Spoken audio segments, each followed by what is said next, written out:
Welcome back to Questions You Never Thought to Ask, the Whitewater Kayaking Podcast, episode 38. My name is Seth Ashworth, and before we get into this week's episode, which is a pretty chill, low-key episode, I just wanted to give a big thank you shout-out to the people who support this podcast on Patreon. Patreon is a crowdfunding platform that allows you to chip in a couple of bucks every month and just kind of help keep it running. I know I've been a bit inconsistent towards the end of 2020, but we're getting back on track for 2021. I've got a good feeling about it. So if you're interested in helping out the podcast keep running, and also the added benefit of getting to hear the episodes before they come live on general release, you can go find that at patreon.com/Seth Ashworth. That's patreon.com/Seth Ashworth. And I would love to say that I really couldn't keep the podcast running without contributions from the people who currently support it. It really does make a difference. It helps pay for things like hosting charges, which are just a frustrating reality of keeping it going, that I wouldn't be able to carry all on my own. I probably wouldn't be able to carry all on my own.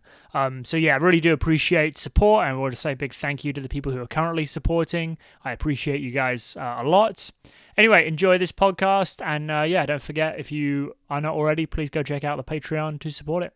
Thanks a lot. Welcome back to Questions You Never Thought to Ask, the Whitewater Kayaking Podcast. This week I'm joined by one of the tallest and quietest men in kayaking, Alec Voorhees. Alec, welcome to the show. Hey, how's it going? Just great, buddy. Just great. Alec, we have had you on previously back in 2019, and I feel remiss that I have not had you on here to do an interview since then. But here we are. And so why don't you introduce yourself to people who don't know who you are or were confused by my introduction of you? Yeah. So Alec Voorhees, 23 years old, currently based out of Meridian, Idaho. Just have been enjoying the winter here so far with doing some skiing, taking a couple months to just kind of relax after paddling a lot this summer, mainly on the North Fork, just sticking close to home. Super fun to get tons of laps on the North Fork of the Payette this summer, just like constantly up there and getting as many laps as I could. And so yeah, stoked to be on here again. So for people who didn't listen to the last episode that you were on, we were talking right after you had just dislocated your shoulder on, or I don't know, you subluxed your shoulder maybe on Alexandria Falls, which is a 100-foot waterfall in British Columbia, Canada. About 20. I guess it was August 2019. We were talking. Yep. So do you want to run us through? Give us like a 1-minute version of what happened for people who didn't listen to that episode yet, and then maybe can you fill us in on some things that have happened since then, or the flow of rehab since then? Yeah, totally. So back in 2018, after running Alexandra, had a sweet line and was all good, but my shoulder was pretty sore at the bottom. And then that was kind of like the first main injury that kind of just happened to be like a series of injuries after that, which led to needing to get surgery like 2 months after that down in Chile. Was the first time that my shoulder like fully came out on Tres Saltos, 60-footer just outside of Pucón.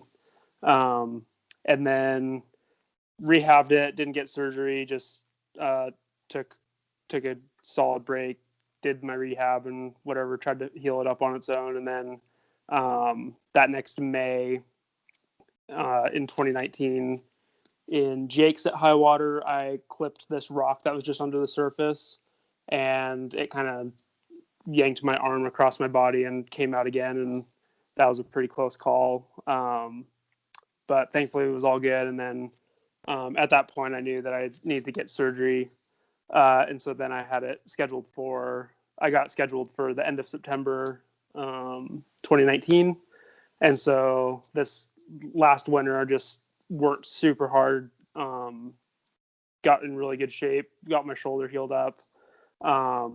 And so then just once I was able to start kind of paddling harder whitewater, it took me for me it was like 5 months before I And I felt 100%. And a lot of that was because of the injury that I actually had. It wasn't a typical kayaker high brace, arm gets above your head or out to the side or whatever. Just the way that the impact on the waterfalls happened, like tucking like you're doing a roll, like setting up for a righty roll. My right shoulder just across my body, just that impact blew it out, and it was actually a posterior dislocation and tore kind of like the capsule that goes around the shoulder instead of like actually this joint coming out and the bone coming out of its socket. So it was a pretty Yeah, I rare think injury. more people experience that like anterior dislocation, right, in kayaking, like coming out the front because you have that like muscle imbalance of like a weaker chest and a bigger back. Yeah, totally. Like online, I've found only a couple case studies, and one of them was like an offensive lineman in high school just from blocking and his arm getting pulled to the side. So super rare injury, which thankfully it was just the torn capsule. Didn't have any rotator or labrum damage. So my recovery was pretty quick, and had a good season of paddling. Lots of laps up on the Golden Canyon, up on the Clearwater in kind of mid-northern Idaho, and then tons of North Fork laps and a couple of trips here and there. So yeah, that's so kind of a nice happy ending story, really, for people who listened to that last episode with you and maybe are going through their own shoulder problems. There is a light at the end of the tunnel. It's not doom and gloom forever. In your case, at least. Yeah, totally. I one of the things I always wanted to avoid was shoulder injuries, and thankfully put in the work, and this year is actually like with everything that kind of happened, it was kind of perfect for me in a sense in terms of paddling, just being able just to get a ton of like good kayaking, nothing that's super, that would have, I ran some stuff that I obviously could have hurt myself again, but for the most part, it was just tons of good kayaking. And so, yeah, just kind of my advice for people that are dealing with shoulder injuries, or they can happen to anybody. Just like follow your PT, take the time that you need to, and just kind of just feel it out and see how it feels. So some solid advice there, and I'm happy we put a little like kind of end note on that last podcast we were on. But why don't we take it back to Alec Voorhees as a Ute? Obviously, we've started here at 23, and a well-known top level kayaker. How did you start kayaking, and when did you start kayaking, and where did you start kayaking? So kind of the reason that I got into paddling was because of my parents. My dad, he kind of started to learn kayaking towards the end of high school for him, and then went to Idaho State University and ended up being an instructor in the outdoor program. And then he kind of, once him and my mom started dating, he convinced her to take the paddling class, and then from there they were just a paddling couple, and kind of on their honeymoon they did like an Idaho tour, and one of their stops was driving along Highway 55 in the North Fork of the Payette River, and my dad like actually saw like Rob Lesser and then a couple other local guys paddling, and was like, we're moving to Boise so we can paddle the North Fork. And so so that's why the North Fork and the Payette is just kind of home. And so myself, and then actually both my two younger brothers, Hayden and Connor, we all started paddling when we were 6 years old on the Payette, because it's paddling in our own boats when we were 6. And then before that, we were either in a duo or an inflatable kayak when we were like 2. So just always grew up on the Payette River. And a lot of times my mom and dad would take up the crib, and there was one kind of shady spot in the Banks parking lot where they would take turns. My dad would do a North Fork lap, and then he'd get back, watch me, and my mom would either go do a South Fork or a lower 5 on the North Fork or something. So pretty funny and kind of unique reason for living in Boise. But I mean, the Payette's perfect training ground. It's everything's so close, and literally the perfect progression of just moving water to 2, 3, 4, and then obviously the North Fork. So can you paint a little bit of a picture of what the paddling scene, or paddling opportunities, I should say, are like there in Boise? I've never been there, and I'm sure a lot of people recognize the name like North Fork of the Payette from North Fork Championships, which is the big race that we're going to talk about in a minute. But what else is there to paddle other than extreme Class 5 Nana? Yeah, so I mean, kind of the main spot is Banks, which is actually the confluence of the North Fork and the South Fork. And so, yeah, North Fork is pretty well known, continuous Class 5 for 18 miles. Just some of the best kayaking that you can do anywhere. And then you go over to the South Fork, and that is just awesome Class 3+4 with the staircase section that is 7 miles up from Banks, paddle down to the confluence, take out of the South Fork, and the North Fork is right there.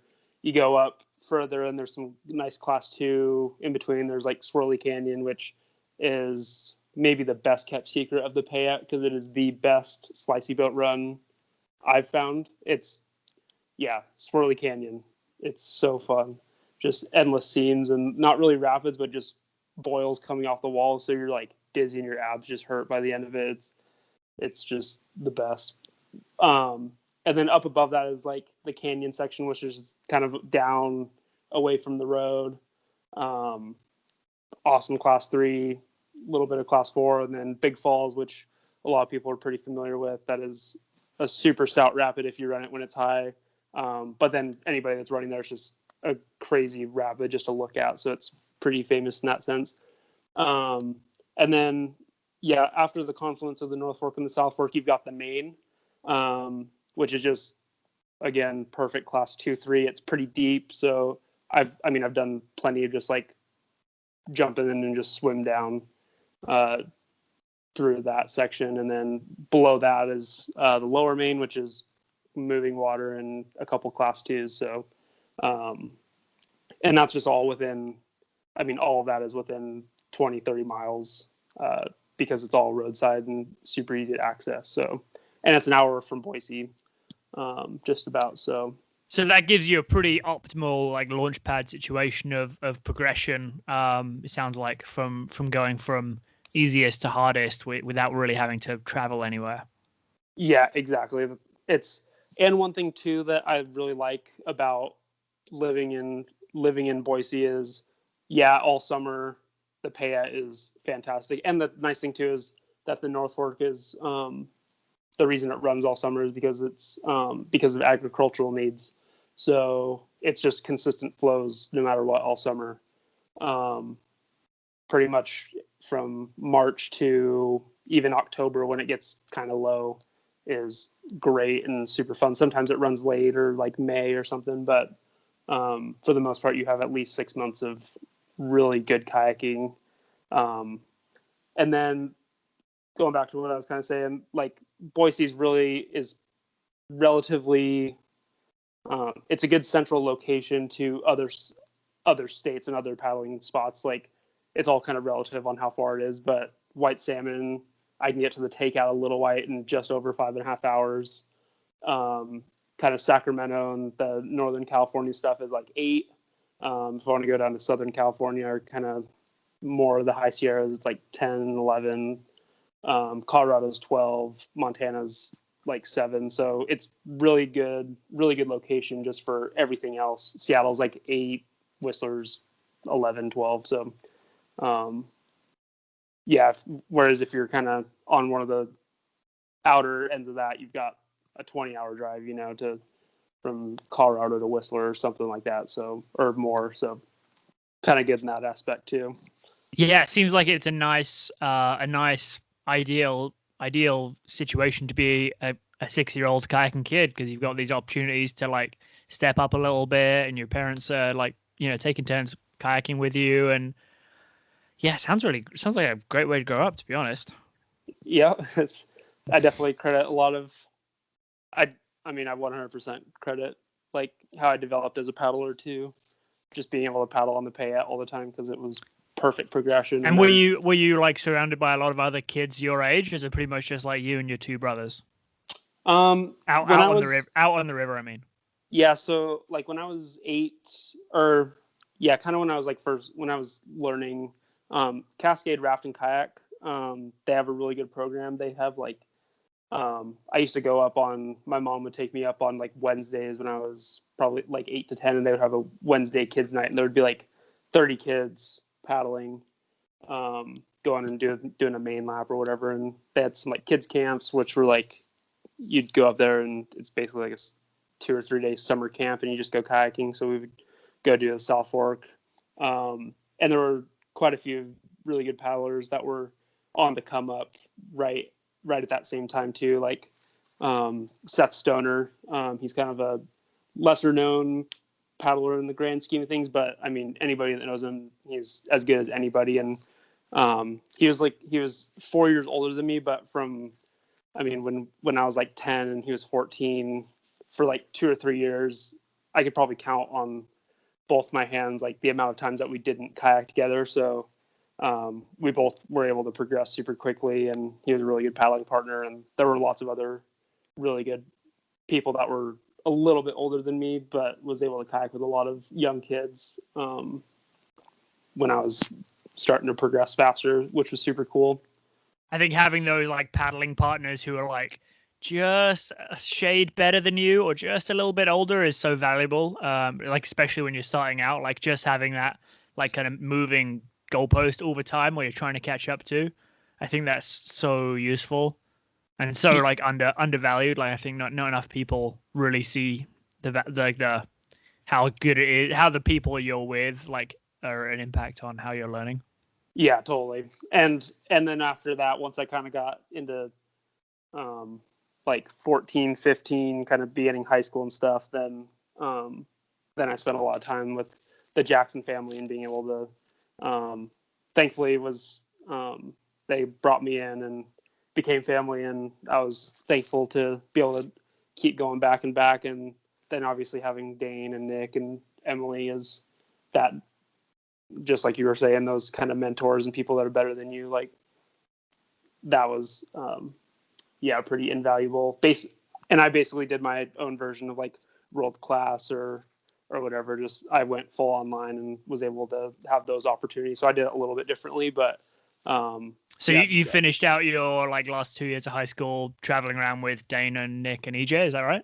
yeah, pretty much. I would do like 2 or 3 months at a time, and then kind of go back and then go on another trip or whatever. Like went to sick line while I was in high school, or my first sick line might have been my first year of college. Um, but yeah, I went to Uganda twice with them, and Mexico a couple times, and Green Race and stuff like that. So a lot of fun trips. And that seems like a pretty great way to grow up, to be honest. I'm still kind of digesting like what that must have been like. So you're there in Boise, and the big deal in that area, from my perspective, from like a global looking in perspective, not necessarily like in it looking out. But North Fork is like the big event there, like the big draw. How old were you when the first North Fork happened? The first year of the NFC, I was 15 years old. And so for people who are not up to date on this, North Fork Championship is like one of the bigger high end like pro level whitewater kayak races where it's like individual, basically a giant slalom. There's a bunch of gates on a really hard rapid. The gates are always set up in a different position. It's known as one of the most challenging races, both in like technical difficulty and high consequence. And so you would have been 15. Did you race the first one, or when did you start racing that event? So with NFC, there's a couple races. There's like the qualifier that was on like the lower 3 miles, and then recently has been on S Turn Rapid. And so that's kind of like the race that everybody is open to compete in. It now there's a little over 100 racers that are usually racing that one. And then the main event on Saturday, the elite race, that's like the invite. And so my first 3 years, I did the lower race and was like trying to qualify because and just get in that way because you're just a punk kid, no one would invite you. Yeah. All right. So you gritted it out. You're trying to get qualified. When did you first get to race on the like the big day, the Saturday race? I did I was 17 on that, the first time I was able to race the main event. And I just grinded out and trained like crazy. Had my dad drive me laps and was doing like splits and just worked really hard to be able to qualify. And then after that, once the next year, then I was 18 and had done some more traveling and done well. Then I got invited, and then also the top 10 from each year, they get to vote on 10 people to come back in. And so then once I got into the race, I started getting top 10 and just being able to automatically be in it. So a little bit of home field advantage, being able just to train and know the lines like the back of my hand, but then also a lot of hard work, just because that was always the highlight of my year was NFC and everybody coming to my home river and being able to try and do my best. So. And what now I know that the event organizers from NFC changed hands last year. Do you want to talk us through what the situation there is and then build into what's happening now? Yep. So, yeah, 2019, NFC 8. It was the World Championships, and right before the event, the word got out that it was going to be the last year of NFC. James and Regan Byrd, they're a couple that used to live in Boise. Now they live in White Salmon. James is an absolute savage paddler. He was one of the people that ran Jake's at 9,000, that super high water year, and Selway Falls, and super good, just not only kayaker, but just good athlete. And then Regan is awesome. She grew up near Boise. And so, yeah, they started the event back. Yeah, it's funny. They would always call it their 8-year-old or their third grader, because that's how old the event was for them. But basically they just were like, okay, we want to kind of move on and be able to do some other things, because NFC took up a lot of their time, just kind of in their late 20s, early 30s, just had started it when they were pretty young, and we're just wanting to move forward. And so then after the event that year, my mom kind of approached them and was like, hey, we don't want to see this die, like, take some time, but if you keep us in mind if you want to pass it on or whatever. And at first James was like, no, we're happy with how it ended or whatever. And then I guess it was October 2018, they came back and were like, hey, if you guys are still open, we'd like to talk. And so it took a few months to get everything kind of finalized, but then last February it officially switched hands and went straight to work, and worked on it for a month before kind of everything went down, and we're unfortunately forced to cancel. But now we're back up and getting the planning going. So who's responsible for North Fork now? It's your family's whole project. Like, are you guys like what's your job there now? So it's myself, my brother Hayden, and then my mom mainly are the three people working on it. So, and we all just kind of split up the tasks and do what needs to be done to hopefully make it happen. So yeah, I would not want to be in your shoes to have it to organize a massive race. Even before, even like in a pre-coronavirus world, if you had been like, hey Seth, you want to organize this huge race with 100 competitors on the qualifying event and an invite only Class 5 race on the Saturday with hundreds of spectators and all these moving parts, I'd have been like, no, thank you. So big respect for taking on that project. Even from the start, and that's does not float my boat at all. Now that being said, in the I guess we live in like present coronavirus times, and I guess by summer 2021 here we're gonna like some people are gonna live in a post coronavirus world, I guess. Are you anticipating like business as usual for what the race is in July or June? Mid-June, Mid 17th to the June. Do you 19th. what are your early predictions on if it's going to happen or not? I mean, right now it's full steam ahead, and I am pretty confident that it will run in some capacity. Sponsors are all fire. The sponsors we've been able to be in contact with, that they're all fired up.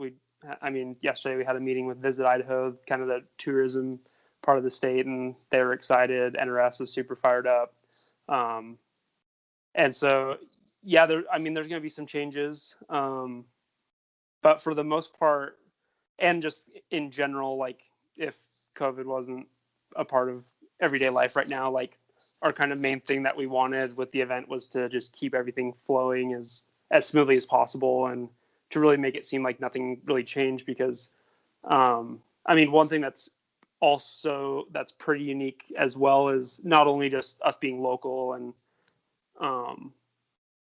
having that aspect of the event, but I'm actually the only person to compete in every single North Fork. So we've seen how it's grown and every change each year, so being able just to see its progression, how it's grown, and then having kind of an idea of what we want to continue to grow, but then also just keep the branding, and because James and Regan did such a great job with it.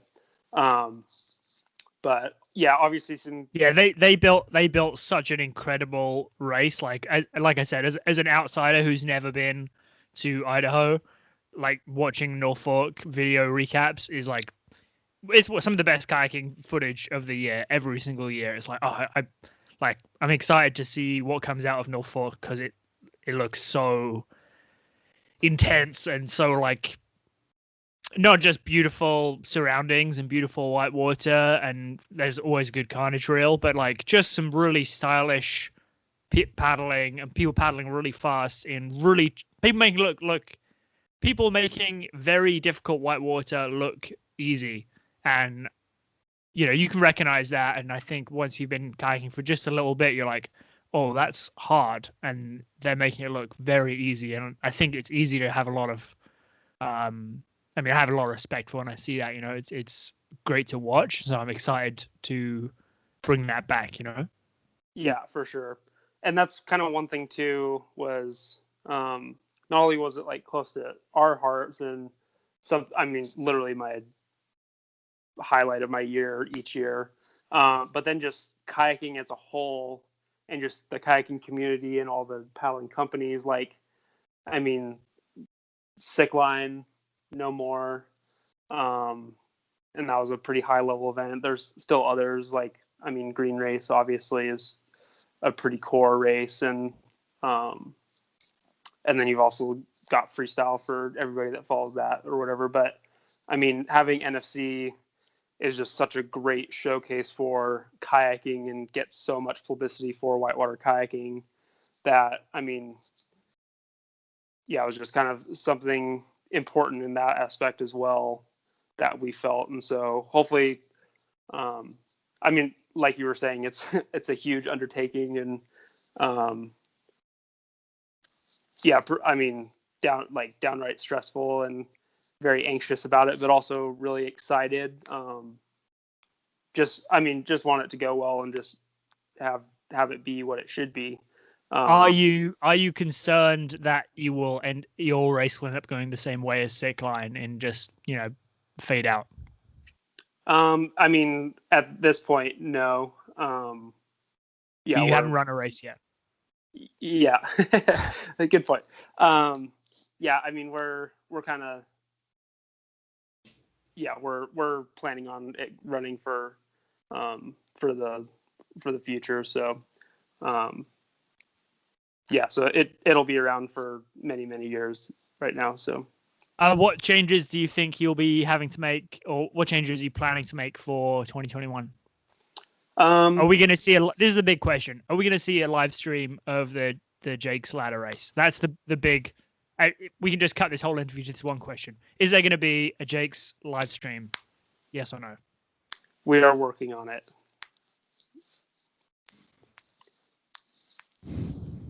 Okay. That's a good answer.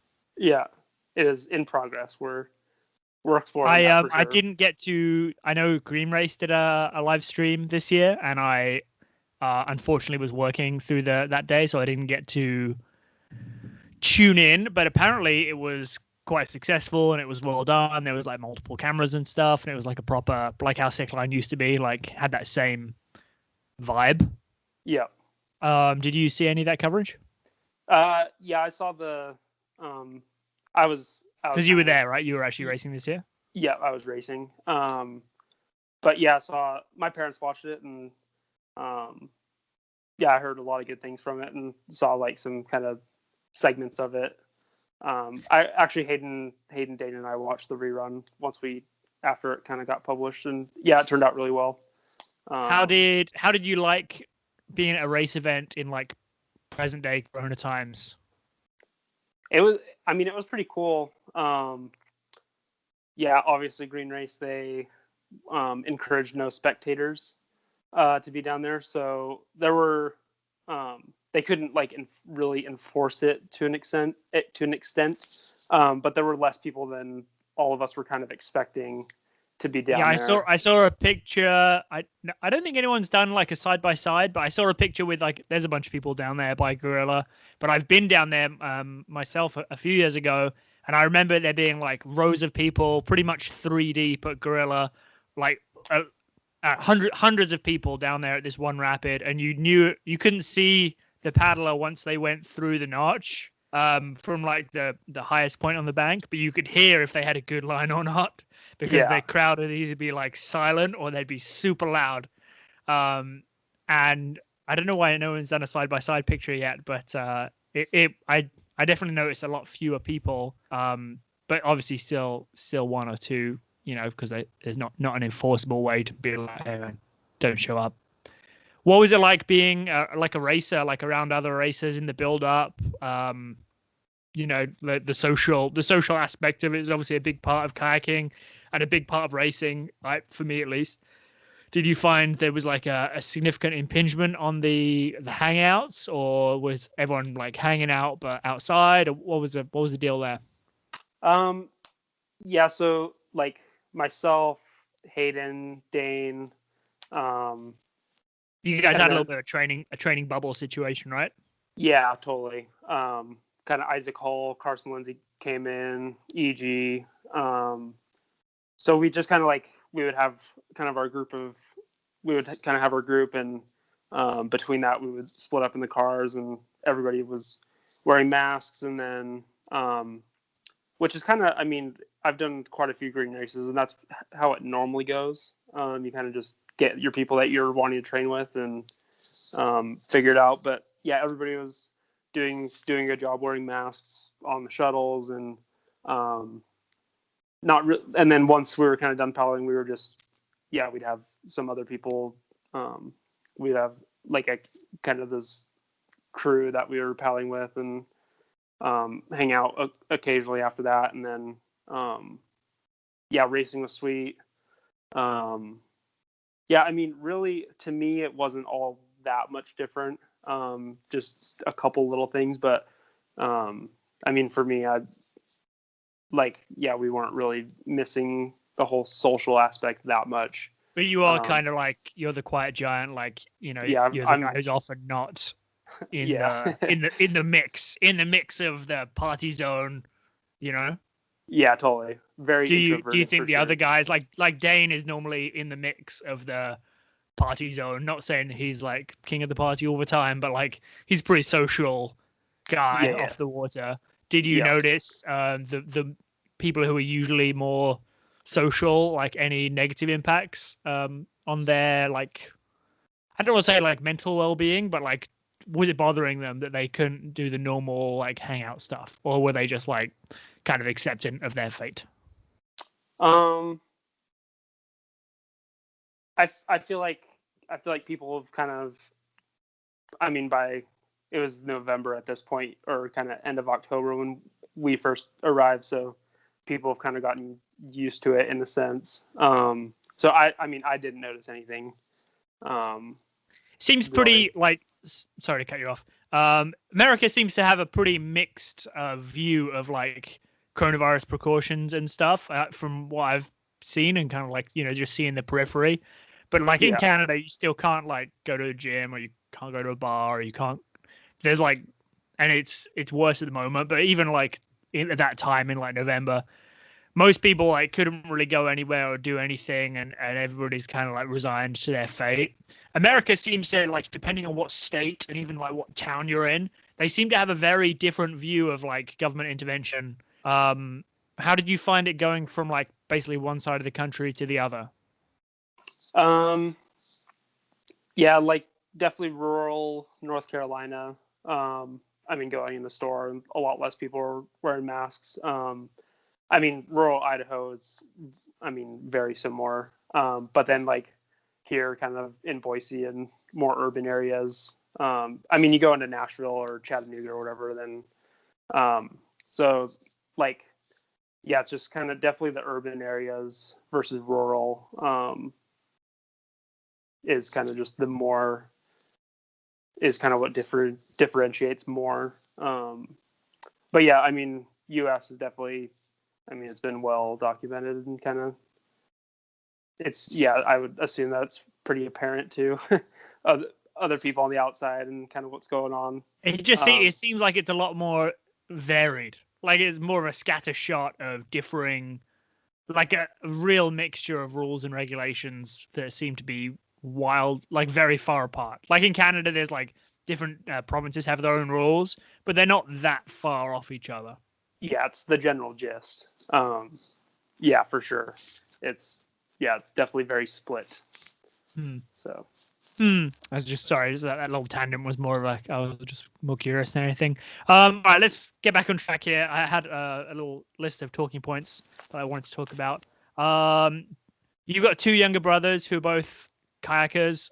Your younger brother Hayden had a pretty good year, 2019. He had that really smooth Puma line, which is like 100-foot plus waterfall in Chile. He's 2 years younger than you, or 3 years younger than you? 2.5. Do you feel like he's overshadowing you? Are you worried about it? Does it make you push harder? No, I wouldn't say he's overshadowing. I mean, last year he had a really sweet Chile trip while I was just kind of back and rehabbing, and just kind of doing my own thing. And his Puma line was so greasy. Yeah, he had a good one. Like, it was so good. I was like, oof. Yeah. Going down there, he kept saying, he's like, I'm going to run Puma. I'm like, all right, we'll go do it then. And yeah, he had a sweet line and had a really good trip down there. Yeah, it was. Does it keep you awake? Does it feel like he's coming to get you? I mean, like let's be honest. I taught him everything he knows. So I was the trailblazer. No, there were definitely a couple times. It was this year because I was more kind of staying away from waterfalls just to make sure that my shoulder was 100%. And he definitely ran a couple drops this year that I was like, I'm just going to pass. I was just like, I don't want to get hurt again. And he is still just hasn't really had that yet and was fired up, and everything would have gone 100% fine for me. But I was just like, I'm just going to walk. But yeah, you don't have to run everything, man. I wish more people would say that, but like, I'm very. Someone said it to me in 2011. They're like, you don't have to run everything, and I was like, oh. And it's been one of the most valuable lessons of my kayaking, I think, and it's one of the ones that doesn't seem to get shared enough, and I don't know why. Yeah, I'm very happy walking at this point, like, for sure. And then, I mean, when it comes to like if we're just comparing Hayden and I's paddling, like they're on like really big on kind of more like river running, big water, kind of that stuff. I mean, he's still obviously super, super good at river running and big water, but like on Untouchables this year and Coyote Falls up on the Clearwater, which is definitely one of the biggest rapids I've run. It was pretty Sight Z-esque. Like I was super fired up on those, and we both had really good lines and stuff, but just kind of having that. I've still got that in my back pocket. I love. Honestly, I was rapids. just razzing you, to be honest, buddy. I just wanted to see wanted to see what would shake out if I shook the tree a little bit on that one. No. Yeah, all good.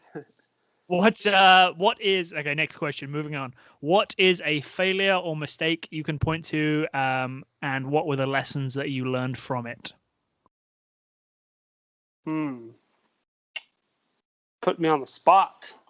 I've got I've got a direction I thought you were going to go, but what do you think? Well, now I'm curious what you thought I was going to go. Well, so more than actually trying to think of something for me. Well, why don't I tell you where I thought you were going to go right away, because it seems like where I would have gone right away. Why don't you tell us about West Cherry? Oh, that one. Yeah, that sucked. Yeah, so yeah, what in 2017 when Cali had like the super good year, I had a really good Cali tour. And we so me, myself, Dane, and then Noria were rallying to go do West Cherry. And it started off as a fiasco from the very beginning. Like Dane stalled his sprinter at the time. Just before you start, can you describe West Cherry for people who are unaware, like I'm unaware? Give me a rundown. Yeah, so West Cherry, it's one of the High Sierra runs in California that so it's like a 6-mile hike in, and then it's a tributary to like the really famous Upper Cherry Creek that a lot of people know with like Cherry Bomb, but it's it's a tributary that comes in towards the bottom of that, and super just awesome granite, like it looks like you're on the moon or something when you're out there. But really famous slide called Graceland that John Grace first did a while back, and just awesome slides and waterfalls and stuff. And so even before we were even close to there, we were loading up food because it's a multi-day. And right as we pull out of the grocery store parking lot, Dane's sprinter just decides to stop working right in the middle of the intersection. So he like frantically getting it back into the grocery store parking lot, and Dane had to like fly out in like a couple days, and so we were just gonna like hike in or gonna try and get it done really quick. But then his RV just decided to stop working, and so we took my car, and between only having one car, and honestly Dane's sprinter wouldn't have made it up to the put-in for shuttle, which we were just going to try and make happen. But so we load up in my car, and then there's kind of a rafting company and cafe a little in Groveland, which is the closest little town. And so then we waited all day just trying to find somebody, but they were all to pay to do shuttle or whatever. So we waited all day long before they got back. And then one of our friends, Lewis Norris, he finally got back and was like, yeah, I'll shuttle you guys. And so we drove in and got to the trailhead or whatever. And it was like 9:00. And so we're just like, and at this point, then Dane had to fly out in 2 days. So we were just going to one day it or whatever. Hike. And how long does the run usually take? It's usually like a 2-day. Okay. Including the hike. So like it's not that bad of a one day. Like it was going to be, we ended up basically one daying it. But so we started hiking super late and then just camped on the trail. And then that morning, we got up early because we had to get moving. So Noria was like, I'm slow, so I'm gonna start going. And it was like 6:30 or something. And Dana were like, okay, well, we're right behind you. And Evan Garcia had sent us some beta on the hike and whatever, and follow the lakes, go this way, go here. And then Noria, she had a pin of Graceland on her phone. It didn't have like a map downloaded, but it was just like a pin on like a grid, so you could just see like the general direction of it. But she took off, and then Dana and I never really saw her.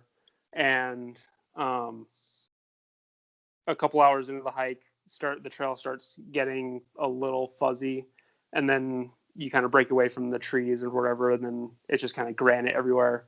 And at the takeout from another group, they're like, "Yeah, just go left of the dome, and you'll see Graceland." And so Dane and I start hiking left of the dome, and there's no river, and we're like, "God, they said left of the dome. Where is it?" And so we ended up being lost for 7 hours before we finally found Graceland.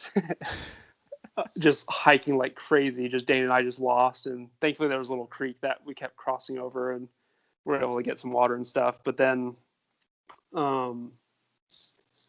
we're finally just dropped our boats after being lost forever, and we're like, let's just go check over this way off to the right side of the dome, and ended up finding some like stacked rocks and cairns, and just we're like, let's follow these, and took us to the right of the dome, and eventually got to Graceland, or saw Graceland from the overlook, and then still had no idea where Noria was, but we assumed that she made it down there. And we get like, it takes like an hour and a half of just like bushwhacking and just kind of some like cliff scrambling to get down to the water. And then we see Noria down a ways, and we're like, okay, she's made it. And so we like try to whistle, try to get her attention. And yeah, so then we finally made it down there, and we're all good, exhausted. And then we ended up hiking up and running Graceland and just camping right there at the put-in. And Dane was like, I'll just change my flight. And we ended up doing basically a one day the next day. So it was a very long couple days and a lot of beatering. But how long is the hike usually supposed to take? I want to say 4 hours is. And like how long do you think it took you guys? I mean, we hiked for like an hour the night before, and then we started hiking from like 6:30 in the morning, and I don't think Dane and I got down to Graceland until like maybe 4 in the afternoon. So it was like 10 hours, something like that. One thing I find myself saying a lot lately is that you never make a mistake if you learn something. And so you either have a successful outcome or you learn something, and that's the takeaway from every misadventure. What do you think the takeaway from this misadventure was for you guys? For me, I was definitely like, okay, no more just like, even if you're slow, just we'll wait, or just kind of stick together when you're hiking out and away and nobody's done the trail before. And then if you have a pinpoint on the map, like we just should have, Dan and I should have gotten that as well. I really want to get back to West Cherry and do it right, because I know that the hike is not that bad. It sounds bad. Everything you just described, from like the van breaking down in the parking lot to getting to the first rapid, sounds horrible. Yeah, it was an adventure for sure. Can you think of any other good mistakes where you learned a lesson? That was a great one, though. Yeah, I've got another good story from a couple years ago, actually. Come at us, bro. So 2018, and up at the Stikine season, Evan Moore and I, we went up there, and we're just like planning. We were just going up the Stikine and gonna just stay up there for as long as it was in. We ended up having an epic 2 weeks, getting 8 laps in pretty much exactly 2 weeks. So just so much good kayaking. But then I want to say it was like our 4th lap or something, and So it was me, Evan, and then Tad Dennis and Mike Ferraro had driven up to meet us, and um, so we between us we had the two vehicles, and like Benny and Onyol were up there as well, but they were kind of on their own program and getting ready to do like a first D.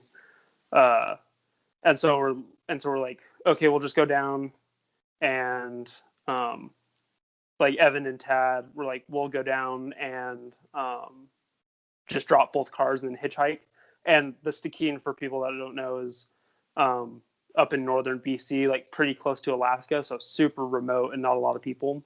And the shuttle's like 2.5 hours long, one way.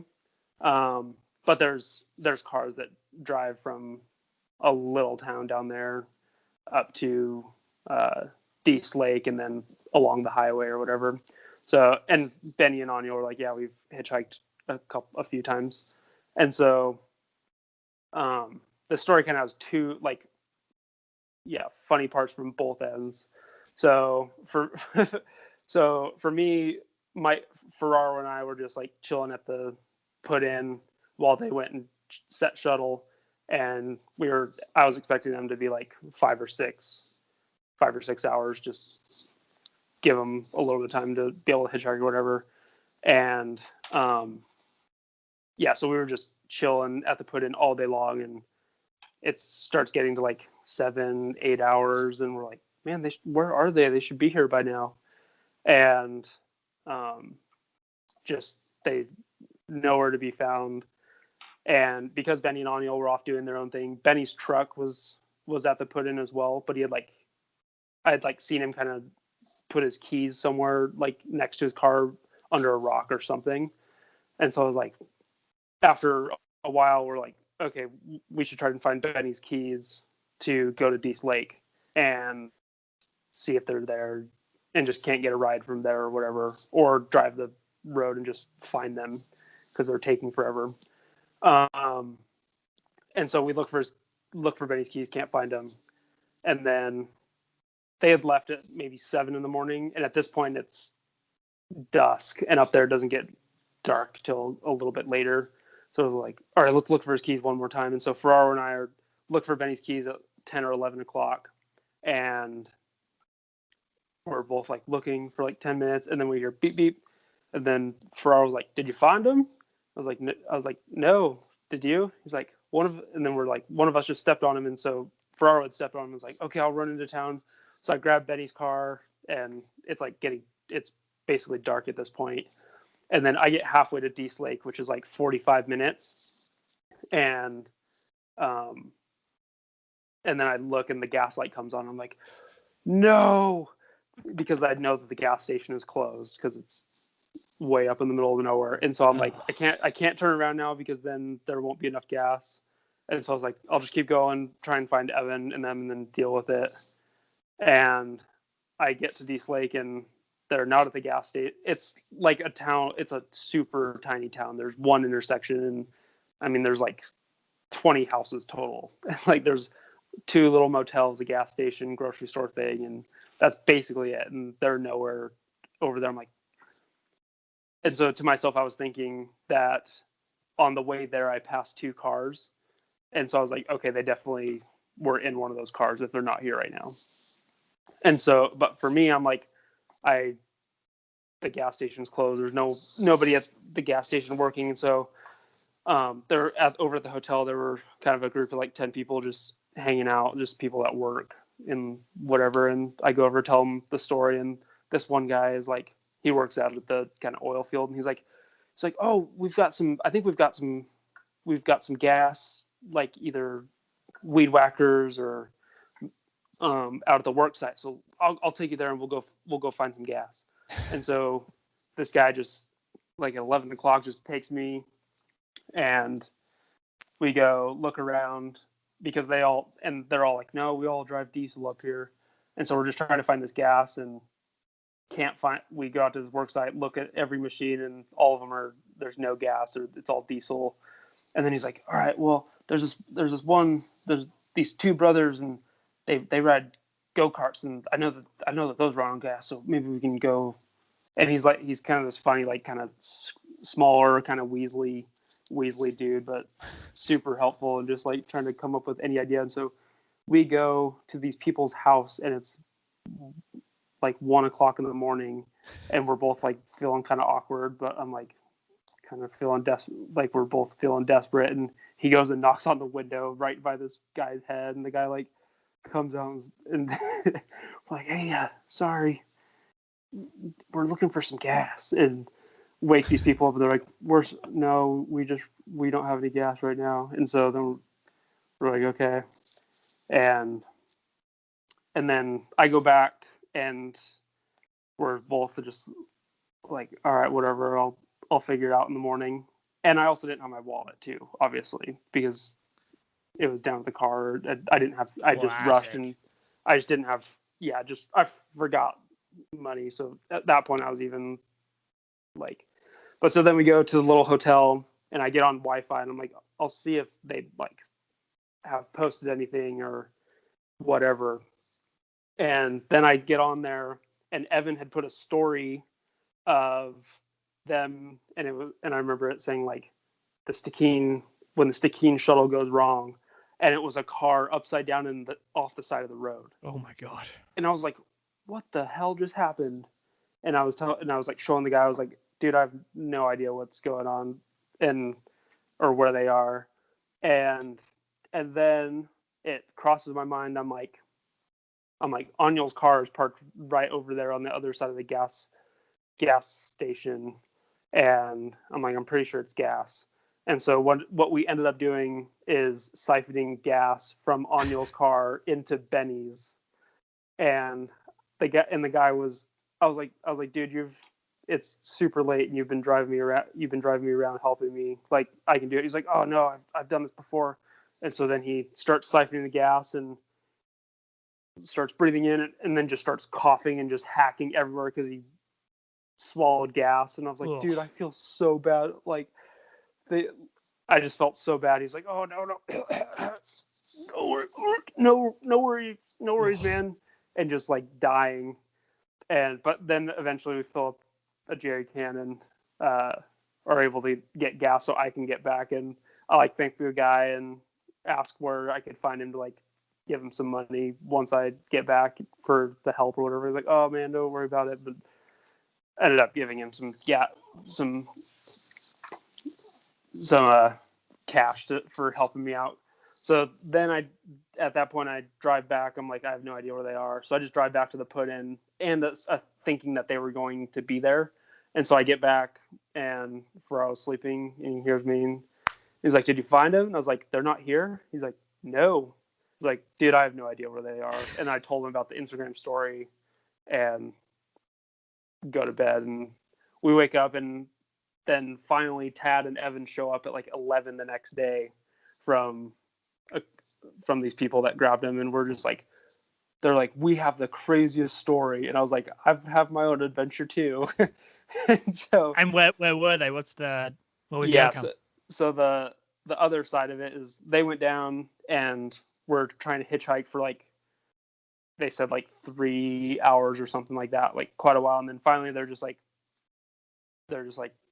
oh, we'll just not double shuttle. We'll just, because that was the whole goal, was to be able to do 2 laps off of one shuttle.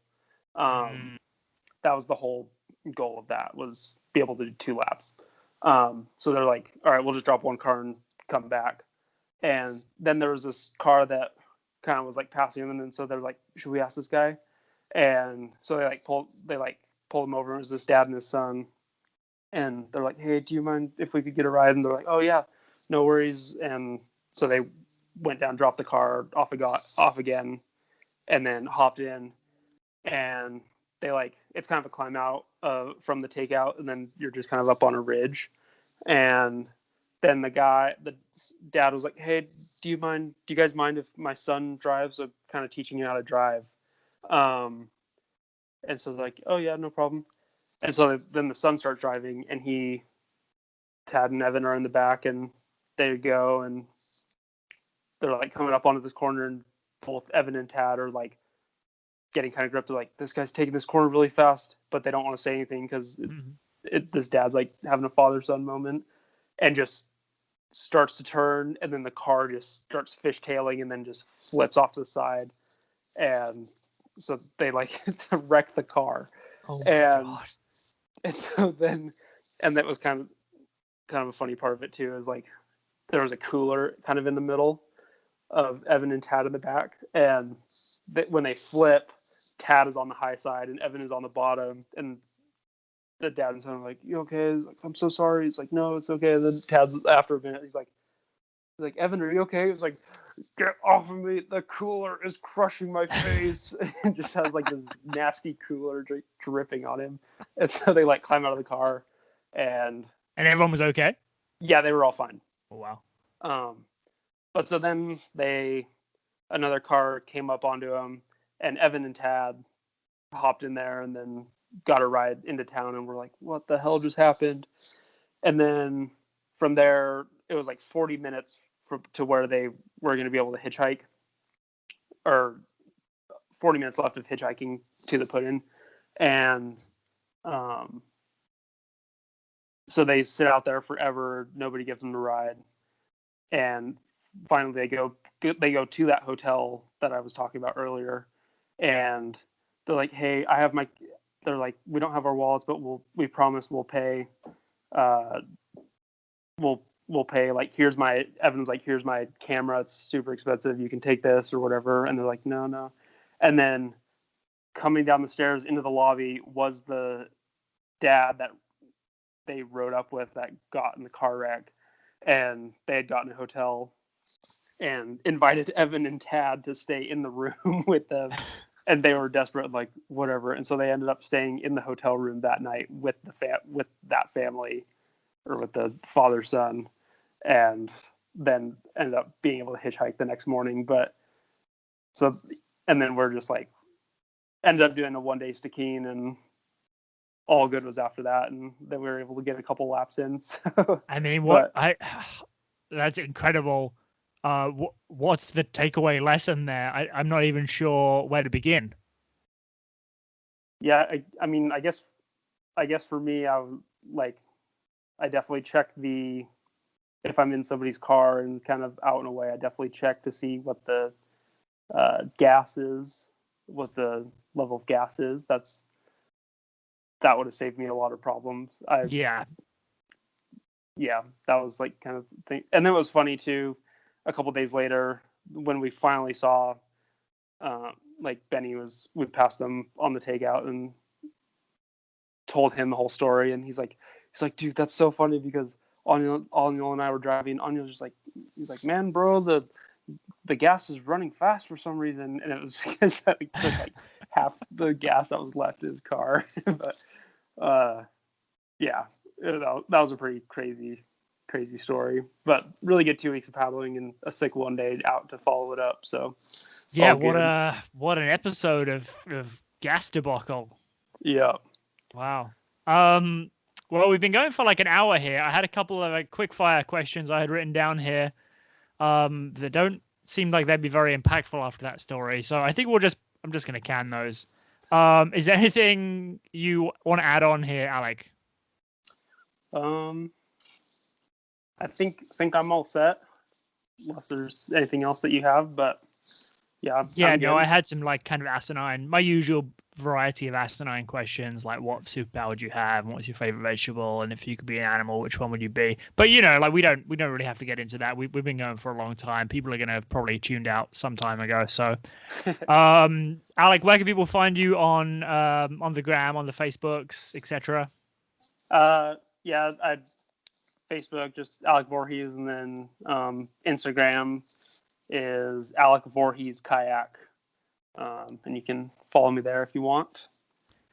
I hope that people do. You have some really cool stuff coming up with North Fork that I think everyone is excited to see future coverage of that event, and to hopefully see that event grow and build, and see what you guys do with it. Take that third grader up to all the way to college.